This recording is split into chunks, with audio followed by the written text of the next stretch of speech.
show, we are doing a full draft recap for offensive players that are fantasy relevant, that is, and the fantasy impact of them for the NFL draft right here, right now, guys. The NFL draft was yesterday. I got to give you guys my reaction, the fantasy impact of some of these guys, like James Robinson obviously got screwed from what happened there at the 24th pick with Jacksonville and driving Travis. So there's so much to cover here, and I want to talk about the fantasy impact regarding it. So again, guys, I'm very, very pissed with the James Robinson pick, but there is some pluses as well. A lot to cover here at the fantasy impact, because a lot of people asking me, hey, what do you think of Trey Lance in San Francisco? What do you think of Kyle Pitts with Atlanta? What are your thoughts? So I'm going to cover as much as I can right here, right now, and just have a general discussion and the initial thoughts of the picks that were laid out in the first round, because first round players have a significant impact, most likely anyway, on the team, and there's some fantasy impact as well. These guys are not drafted in the first round to sit on the bench. They're going to be used, which means how much volume are they going to get? We're going to go into that a little bit right now, okay? We're going to talk a little bit about my thoughts on some of the key players offensively. Now, before I get into that, guys, now we are full flow draft season right now. At this point, you really want to get secure. Make sure you guys are set. Get the 16-round draft solution. Head on over to thefantasyfootballcounselor.com right on the homepage. Click on it, watch the video, or link here below on YouTube. Get the 16-round draft solution, guys. I am beyond excited about the season. I'm going to deliver on a high level. Draft kits are dead. Cheat sheets are gone. Four-letter networks, they don't give you any help, and neither do outdated magazines, guys. It's done. The future is here. The first ever only video training. Get the 16-round draft solution. You will be pleasantly surprised and happy with how you dominate your leagues, and your friends won't even know it hit them, guys. Get it right now, linked below. And of course, smash thumbs up, really helps the channel. And finally, guys, this is very important, interact below. Let me know what you guys think of the comments, of the draft picks in the comments below. Your opinion matters. Okay, let's talk about it, okay? Let's talk about some key players. I'm going to just jump around here. Let's start with the first one here, Trevor Lawrence, actually. Let's move our way down. Now, I love this pick. Trevor Lawrence, obviously going to be a significant impact to Jacksonville. At the end of the day, man, they had to go with the best player on the board and on paper, and from what we've seen physically in college, Trevor Lawrence is the guy. Now, where would I draft Trevor Lawrence for fantasy? Let's talk fantasy impact and my reaction. It's still early to tell. Now, with quarterbacks, you know me, I like to secure that quarterback that's already kind of proven, right? And then I might get a backup. So depending and predicate on where Trevor Lawrence falls, I don't think he wouldn't be, I think he'd be a good backup, right? With massive upside. And you saw me do this with Pat Mahomes years ago, right? And I'm not saying Trevor Lawrence is Pat Mahomes, but you never know, right? I think they made a mistake. Let's just jump to it here, the 24th pick. This is the one I'm pissed about here. They could have paired him up with an ace wide receiver or something like that, right? What they do is they get Travis Etienne at 25. When they have James Robinson, like this, oh man, like I'm pissed because I was a real believer in James Robinson succeeding this year, undrafted free agent, coming in, having 1,000-yard rushing season, prove that he can carry the load, prove that he is a good player, prove that he can be the guy, a 3-down back. What do? They bring in Travis Etienne, a guy that should be, probably will be starting for Jacksonville, and pairing him up again with Trevor Lawrence, and they apparently have a connection together, right? So at the end of the day, man, this is a huge piss off for fantasy, and enough to deter me, enough so to stay away from possibly both these guys, because again, James Robinson was fully capable of handling the load and being the guy. To bring in a guy is a slap in the face, especially drafting Travis in the first round out of all things. When you draft a player in the first round, okay, that's literally like saying, hey, we need to address this position more than any other position. They needed O-line help. They needed a receiver. There were other options. Defensively, they could have used help. They go and draft a position they already have secured in James Robinson. They slapped James Robinson in the face. This is an absolute disgrace. I lost all, not that I had any respect anyway, it's Jacksonville, right? But Jacksonville Jaguars, I don't like the team. I don't like the offense. I'm beyond pissed off at what they did to James Robinson. This is a ridicule. This is embarrassing. This is a slap to the face, and it's ultimate. They did him a dirty. This is totally disrespectful. I cannot emphasize this enough. And I think they traded up for that pick. I'm pretty sure they did with the Rams. Either way, man, it's insulting. It's embarrassing. And I'm going to stay away from this entire situation when it comes to running back. So those are my thoughts on it. Yes, Travis is good, but good enough to be the starter, right? Like, it's going to screw James Robinson completely. And again, this reinforces my thought with the whole going with the robust RB strategy, because again, there's only a handful of running backs that have minimal committees. and you're seeing more and more of these committees sprout up, and that's a huge deterrent for me drafting any of these guys. We're getting pinned against the wall, guys. We're running out of moves here, but that's why you got to secure the running backs, because the more of these committees are coming up. So that's my thoughts on that. Trevor Lawrence and Travis. I don't like this pick. I don't like this pick at all. Let's keep going here. Some fantasy impact. Love Kyle Pitts, arguably one of the best players in the draft physically. This guy is literally a receiver. Like, he is a receiver. He can block. He's a tight end. He can be used in all facets of the game. Offensively, I'm beyond excited about this. Now, what does this say for fantasy football? It says that they believe in Matt Ryan. I mean, this is great. This is great news. Matt Ryan's a guy that I've always loved for fantasy the past 5 years. A guy that right now, currently on the Consheeps, I haven't even looked, past couple days, but he was sitting at like 15th amongst quarterbacks because he finished 12th last year.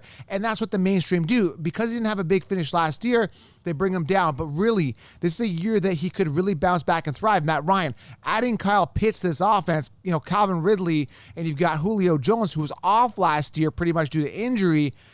Sky's the limit. I mean, they figured it out. They brought in, I believe, Davis at running back. I still think they could do better there.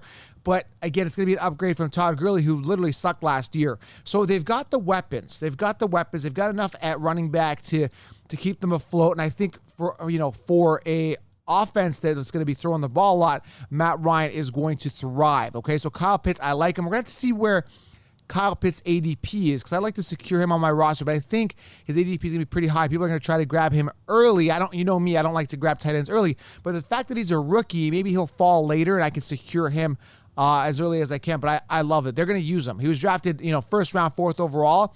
He's going to be used. I love this pick. Kyle Pitts, Matt Ryan, man, boom. Now, you could make the debate that, they're going to spread the ball around, this and that. Yeah, but I think there's enough to go around. Matt Ryan's a guy that throws the ball a lot. So I think Pitts will eat. Again, if I get him for value, I'd be interested. And depending if I secure Julio Jones, I don't know. But yeah, if I can get him for value, why not? At the end of the day, if I can get 10 points out of my tight end every game, I'm happy. JaMarr Chase, this is interesting here. There's some fantasy relevance here. Joe Burrow coming back. This is huge for him. JaMarr Chase, huge playmaker out of LSU. I like this. I like this a lot. Unfortunately, I was a big believer in T. Higgins having a big year. This may or may not help him. We're going to have to see, because, again, you've got the Burrow-JaMarr Chase connection that's going to reignite. I think JaMarr is going to be the number one target getter, but, again, you've also got that connection now built up over a year or since, whenever Burrow played before he got injured with Higgins. So, I still think JaMarr Chase could be the one here. It's going to be interesting. It's going to be interesting to see where his ADP falls based on mock drafts that I do in the next couple weeks. So, looking at the situation, again, smart move for the Bengals. They addressed the need that they needed with A.J. Green, being gone, haven't done anything for years. They needed a good wide receiver. Obviously, they need some O-line help. They need a true running back. I don't think Mixon's a solution as well, but I think wide receiver was a position they need to address. I like it. Fantasy impact should be good depending on where the value is, okay? Now, Miami Dolphins go with Waddell here. Jalen Waddell seems like a humble guy out of Alabama. You heard him talk a little bit after the draft. Now, I like this. I like this a lot. Dolphins obviously making moves, making strides to be a contender to go deep into the playoffs. It looks like they believe in Tua. I think Tua is going to be the guy there. We're going to have to see. And, Waddell and him, again, another connection there. The rapport is going to be there for sure. I think this is going to be interesting. We're going to have to see, again, where his ADP is. But, again, this is showing you that there's going to be value at wide receiver, that you can stash a couple of these guys. The team's invested early draft capital in them, and that's something you got to note here. 5th overall pick with JaMarr Chase and the Bengals. You got 6th overall pick with Waddell, right? I mean, they're going to use them, right? And you can get wide receivers later, and these are a couple guys you can target. Another one we want to talk about here is Devontae Smith, who fell to the Eagles at 10, which is pretty good. The 3rd wide receiver to come off the board. Very interesting, because there was talk about him being the first wide receiver to come off the board in several mock drafts. Now, if you look at this NFL draft, you're looking at these wide receivers coming off. Again, they're going to be used, right? So I like this. Eagles, obviously, huge need for a wide receiver. There was some buzz that Justin Fields was going to come off here at the 10th pick. Sure enough, he didn't. That kind of reinforces that Jalen Hurts is the guy, which is very interesting. So Devontae Smith, a guy that should eat, as they do not have another wide receiver there that I think is going to be viable. All bunch of old dudes or guys that just aren't viable.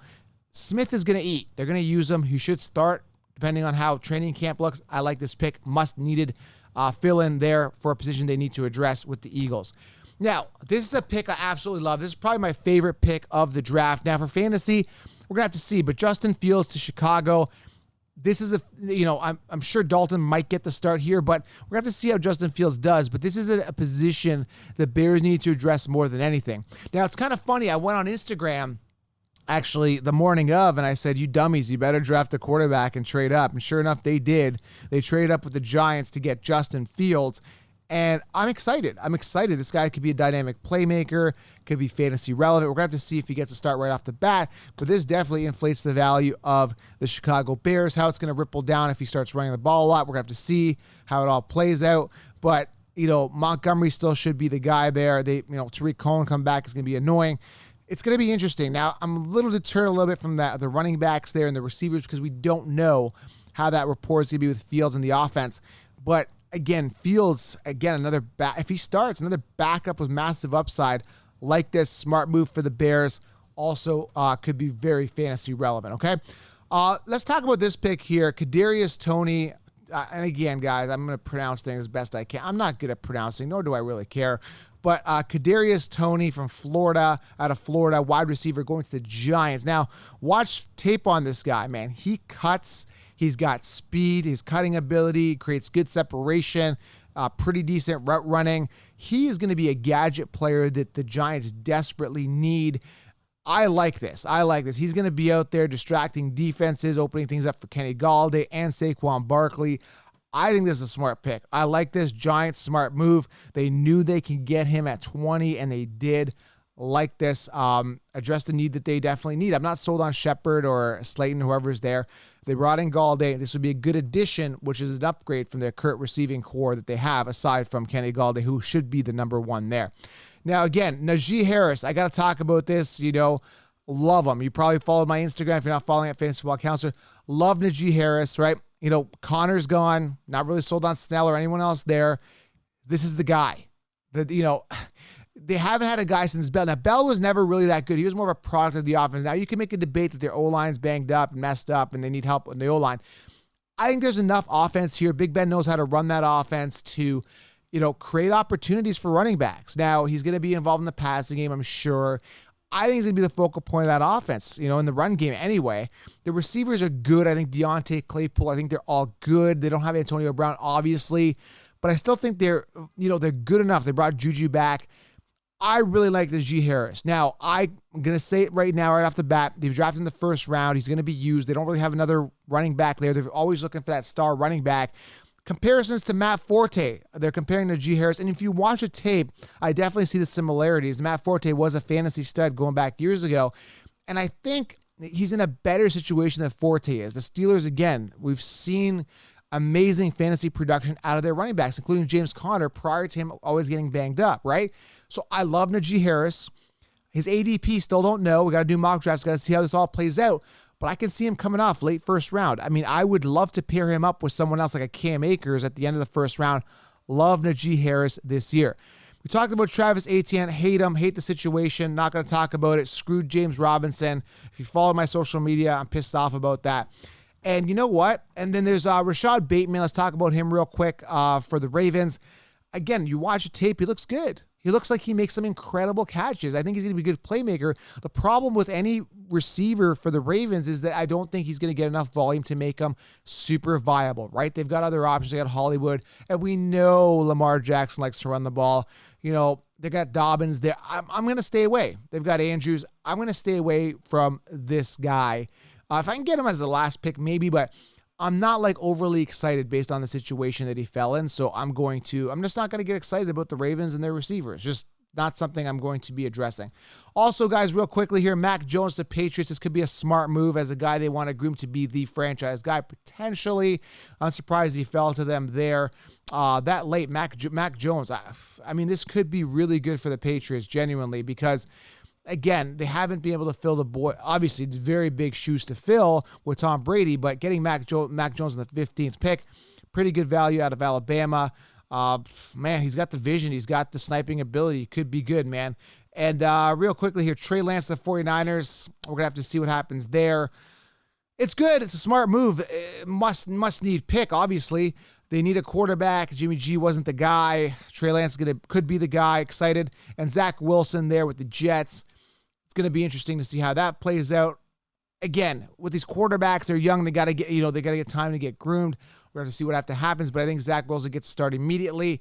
Again, I think they need some receivers there at the Jets. So not overly excited about these guys, right off the bat, but I definitely see the upside and the ceiling out of Trevor Lawrence, Zach Wilson, and Trey Lance early on. Okay? So that's it, guys. I'm excited. The best, and again, the highlight of this has to go to Harris. Najee Harris is my favorite pick so far here. Fantasy impact. And, I like JaMarr Chase, obviously, Waddell, all these guys. But again, Harris, super, super exciting. Exciting completely. Okay, yeah, we gained one, guys, for fantasy. We get a win, but we lost one with James Robinson. It is what it is. It's fantasy, right? We can't control what these teams really do on the field and who they draft. But I love Najee Harris the way it sits right now. There it is, guys. Reaction, recap of the first round, the fantasy impact surrounding it. Hope you guys enjoyed it. More content coming your way. In the comments below, let me know what you think. Smash thumbs up and get that 16-round draft solution, guys. I am out. Beyond excited, guys. The season is here. We'll talk soon.